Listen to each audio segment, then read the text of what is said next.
ಸಾಯುವ ಘಳಿಗೆಯಲ್ಲಿ ಒಂದೇ ಒಂದು ಹನಿ ನೀರು ಕೂಡ ಜೀವ ಉಳಿಸಬಲ್ಲದು. ನಾವೀಗ ಅದೇ ಸ್ಥಿತಿಯಲ್ಲಿದ್ದೇವೆ. ಅವರ ದರ್ಶನ ಮಾತ್ರದಿಂದಲೇ ಆವರಿಸಿದ್ದ ಯುದ್ಧದ ಕಾರ್ಮೋಡ ಚದುರಿ ಹೋಗಿದೆ. ಈಗ ಅವರೇ ಪಾದ ಬೆಳೆಸಿದ್ದಾರೆ. ಮತ್ತೇನು ಬೆಳವಣಿಗೆಯೋ ಕಾದು ನೋಡೋಣ.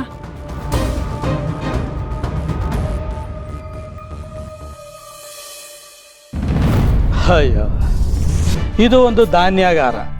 ಈ ಖಾಲಿ ಕೊಳಗಳನ್ನು ನೋಡ್ಕೊಳ್ಳೋಕೆ ನಾನೊಬ್ಬ ಕಾವಲುಗಾರ. ಎಲ್ಲ ನನ್ನ ಗ್ರಹಚಾರ.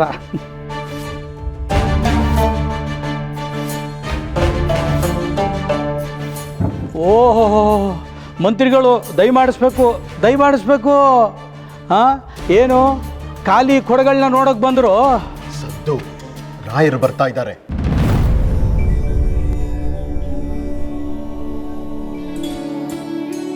ಪ್ರಣಾಮಗಳು ಗುರುದೇವ.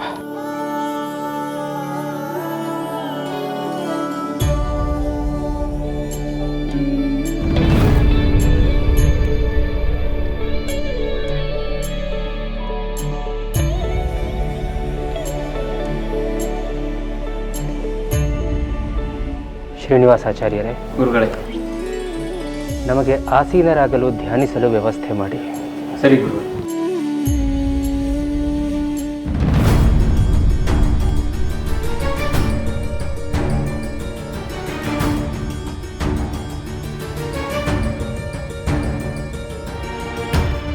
ಪ್ರಭುಗಳಿಗೆ ಪ್ರಣಾಮಗಳು. ಬರಿದಾದ ಧಾನ್ಯಾಗಾರದಲ್ಲಿ ಗುರುಗಳು ಏನು ಮಾಡುತ್ತಿದ್ದಾರೆ? ನಮಗೂ ಏನು ಅರ್ಥವಾಗುತ್ತಿಲ್ಲ ಮಹಾಪ್ರಭು. ಖಾಲಿ ನೆಲದಲ್ಲಿ ಬೀಜಾಕ್ಷರಗಳನ್ನು ಬರೆದರು. ಅವರು ಧ್ಯಾನಕ್ಕೆ ತೆರಳುವ ಮುನ್ನ ನಮ್ಮನ್ನೆಲ್ಲ ಹೊರಗೆ ಕಳಿಸಿದರು. ಧಾನ್ಯಾಗಾರ ಖಾಲಿ ಇರುವುದರಿಂದ ಹುಳ ಹುಪ್ಪಟ್ಟೆಗಳು, ಇಲಿ, ಹೆಗ್ಗಣ, ವಿಷ ಜಂತುಗಳಿರಬಹುದು. ನೀವು ಅವರೊಬ್ಬರನ್ನೇ ಬಿಟ್ಟು ಬರಬಾರದಾಗಿತ್ತು. ಅಮ್ಮ, ಮಂತ್ರಿಗಳೊಂದಿಗೆ ಇತರ ಸೇವಕರು ಹೊರಗಿನಿಂದ ಕಾವಲು ಕಾಯುತ್ತಿದ್ದಾರೆ. ಏನೂ ತೊಂದರೆಯಾಗದು. ಆದರೂ ಅವರು ನಮಗಾಗಿ ಬಂದಿದ್ದಾರೆ. ಅವರ ಯೋಗಕ್ಷೇಮ ನಮಗೆ ಬಹಳ ಮುಖ್ಯ. ನಾವೇ ಅವರ ಕಾವಲಿಗೆ ಹೋಗುತ್ತೇವೆ. ಬೇಡಿ ಪ್ರಭು, ಬೇಡಿ. ಗೋದಾಮಿನಲ್ಲಿ ಬೀಜಾಕ್ಷರವನ್ನು ಬರೆದು ಧ್ಯಾನಕ್ಕೆ ಕುಳಿತಿದ್ದಾರೆ ಎಂದರೆ ಅವರ ಚಿತ್ತದಲ್ಲಿ ಬಲವಾದ ಉದ್ದೇಶವೇ ಇರುತ್ತದೆ. ಅವರಿಗೆ ತೊಂದರೆ ಕೊಡುವುದು ಬೇಡ. ಇಷ್ಟಕ್ಕೂ ಪವಾಡ ಪುರುಷರಿಗೆ ಯಾವ ಜಂತು ಏನೂ ಮಾಡಲಾಗದು.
ವತ್ಸ, ರಾಘವೇಂದ್ರ.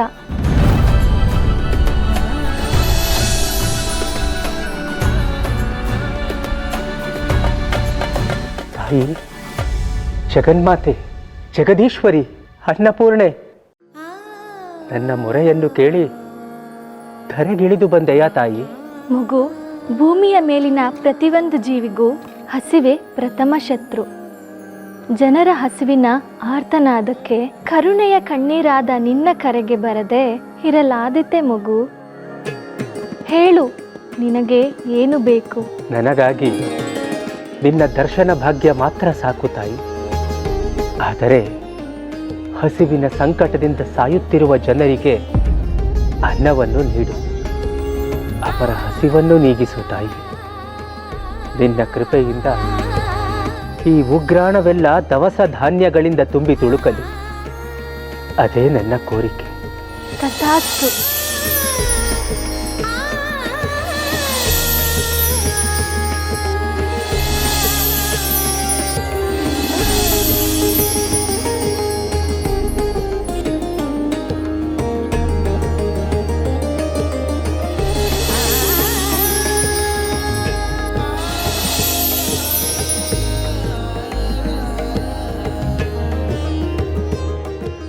ಧನ್ಯೋಸ್ಮಿ ತಾಯಿ, ಧನ್ಯೋಸ್ಮಿ.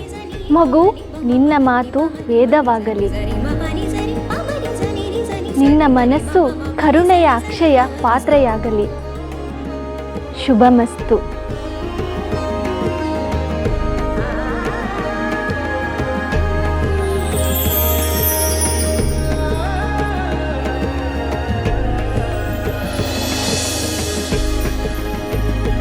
ನಾರಾಯಣ. ಏನು ಹೇಳುತ್ತಿರುವಿರಿ ಮಂತ್ರಿಗಳೇ? ಖಾಲಿಯಾಗಿದ್ದ ಧಾನ್ಯಾಗಾರ ತುಂಬಿ ತುಳುಕುತ್ತಿದೆಯಾ? ಹೌದು ಮಹಾಪ್ರಭು. ಇದೆಲ್ಲ ಹೇಗೆ ಸಾಧ್ಯವಾಯಿತು? ಅದೇ ನಮಗೂ ಅರ್ಥವಾಗುತ್ತಿಲ್ಲ ಮಹಾಪ್ರಭು. ಗುರುಗಳು ಧ್ಯಾನಕ್ಕೆ ವ್ಯವಸ್ಥೆ ಮಾಡಿ ಎಂದರು, ಅವರ ಶಿಷ್ಯರು ಮಾಡಿದರು. ಗುರುಗಳು ಸುಮಾರು ಹೊತ್ತಿನಿಂದ ಧ್ಯಾನಕ್ಕೆ ಕುಳಿತಿದ್ದಾರೆ. ಇದ್ದಕ್ಕಿದ್ದ ಹಾಗೆ ಪ್ರಖರವಾದ ಬೆಳಕೊಂದು ಬಂದಿತು. ಎಲ್ಲರಿಗೂ ಕಣ್ಣು ಕತ್ತಲಾದಂತೆ ಮಂಪರು ಕವಿಯಿತು. ಎಚ್ಚರವಾದಾಗ ಬೆಳಕು ಹರಿದಿದೆ. ಜೊತೆಗೆ ಇಡೀ ಧಾನ್ಯಾಗಾರ ತುಂಬಿ ತುಳುಕಾಡುತ್ತಿದೆ. ಆಶ್ಚರ್ಯ, ಮಹಾದಾಶ್ಚರ್ಯ. ನಂಬುವುದಕ್ಕೆ ಸಾಧ್ಯವಾಗುತ್ತಿಲ್ಲ. ನಂಬಲೇಬೇಕು ಪ್ರಭು, ಇದೆಲ್ಲ ಗುರುಗಳ ಮಹಿಮೆ. ರಾಘವೇಂದ್ರ ಯತಿವರ್ಯರ ಪವಾಡ. ಪವಾಡ? ಹೌದು ರಾಣಿ, ಹೌದು. ನೀನು ಹೇಳುತ್ತಿರುವುದು ಸರಿ. ನಡೀರಿ, ಮೊದಲು ಗುರುಗಳನ್ನು ಭೇಟಿಯಾಗೋಣ.